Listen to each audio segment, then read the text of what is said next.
question is, are you willing to allow a new truth to be planted in place of past experiences?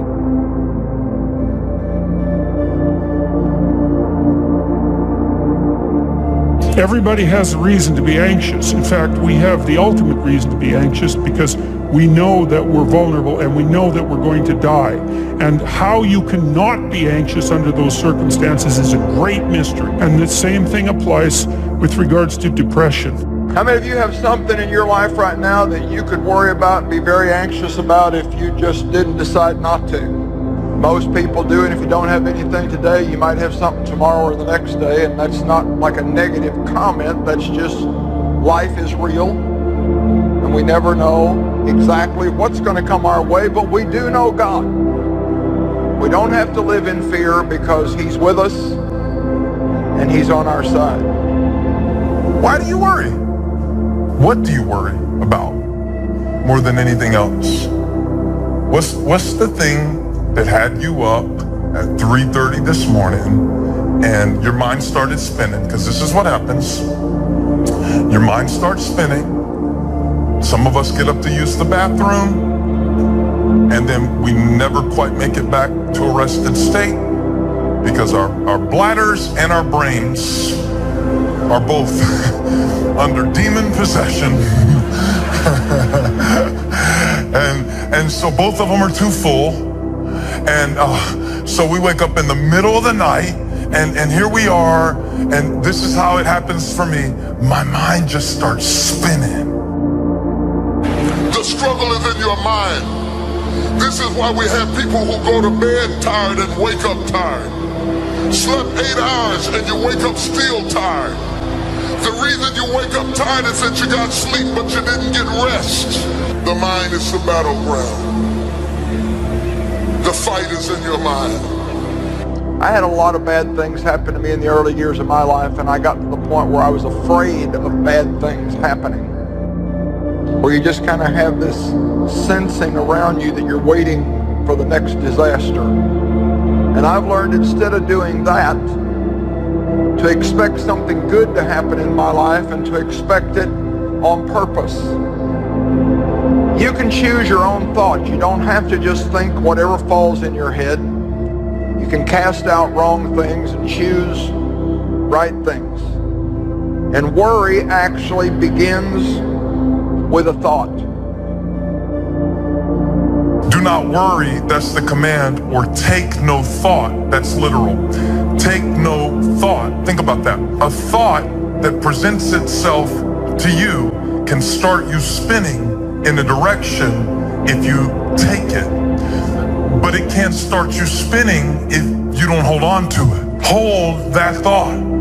And you get a hold of a thought and you let it take you somewhere, but where you take that thought, eventually you find out it takes you somewhere. And for me, a lot of times I end up in this spin cycle. Do you know what I'm talking about? Talk to me. This spin cycle of stress.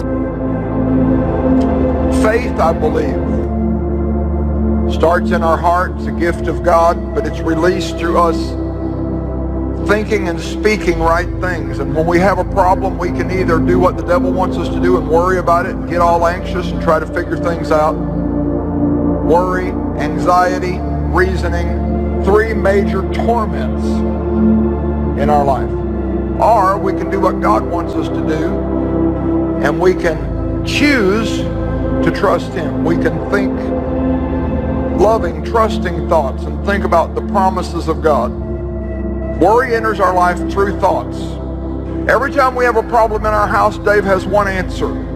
Dave and I have been married 44 years, and in 44 years, every time we have a problem, Dave has one answer. Cast your care. You know, the word cast, if you look it up, means to pitch or to throw. So it seems like if we're going to get rid of these worries and anxieties, we're going to have to get a little bit violent with them. And to say, I am not going to put up with worry and fear and anxiety and every kind of mental torment any longer, and just knowing it won't help you. You have to act on it. And all those horrible situations, they prove really that humans can withstand almost unimaginable stress, which meant to me that I could too, and you can. A change of mind that is so strong that you pivot direction. It is not a fanciful ideology. It is not a mere notion of possibility. It is the extreme change of mind that becomes so radical that it affects behavior. And the first step for me is doing that, taking that look to gain some perspective. And then in order to gain perspective, you got to do something that we already talked about. You've got to detach. You've got to detach from the problems or the stress that you're experiencing so that you can get that perspective of them. There's a couple different types of stress. Now, if it's something that you can control that's causing you stress, well, why aren't you getting control of it? Generally, it's a lack of discipline. So you gotta have the discipline to grab control and make it happen. And when I say you need discipline for that, what that means is these stresses that you're avoiding, they're not gonna go away if you avoid them. So take the discipline to face the stressful situation. Get ahead of it. Don't be afraid of it. The question is, are you willing to allow a new truth to be planted in place of past experiences and thereby change your mind? Or will you be imprisoned to live a future of weakness or ignorance or evil or fear, not because you don't want to be better, where you say, I'm going in the wrong way and I'm going to have to flip the whole thing around or I'm going to lose my future. Life might make you worry sometimes. Now, there's also stress that's caused by things that you cannot control.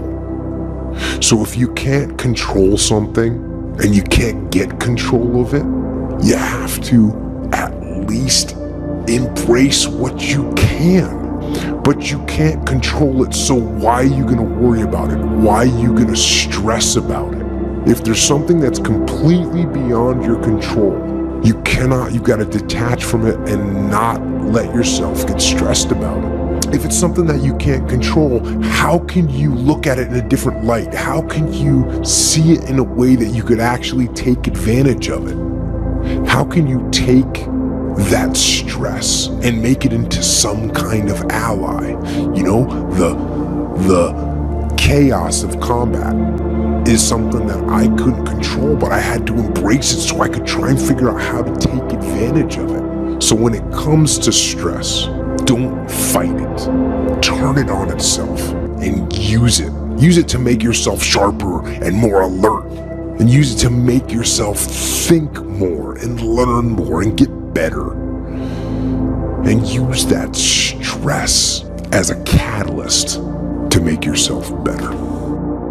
If you impose a stressor on two groups of people, and on one group the stressor is imposed involuntarily, and on the other group the stressor is picked up voluntarily, the people who pick up the stressor voluntarily, they use the system that's associated with approach and challenge, and not the system that's associated with defensive aggression and withdrawal. And the system that is associated with challenge is much more associated with positive emotion and much less associated with negative emotion. It's also much less hard on you because the defensive posturing system, the prey animal system, man, when that thing kicks in, it's all systems are go for you, you know? You're using future resources that you could be storing for future time right now in the present to ready yourself for emergency. There's nothing simple or trivial at all about the idea of being called to move forthrightly forward into the strange and the unknown.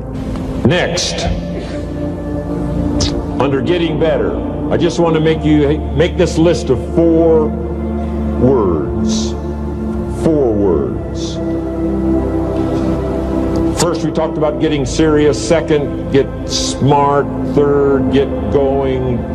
Fourth is get better. And here's 4 good words to take home. 1 is absorb. Develop the skill and the ability to absorb everything.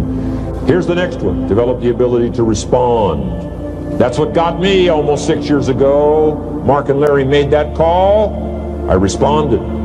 It touched me. Now I'm asking you, however, not only to be touched, let people's problems get to you. Let people's problems touch your heart this year like never before. Be touched. Let life touch you. Don't let it kill you, but let it touch you. Let it do something to you. Don't go untouched. Don't go unmoved. When you walk out of here, open yourself up. Don't build up the walls. The same wall that keeps out disappointment keeps out happiness and opportunity. Here's number 3. Develop the ability to reflect.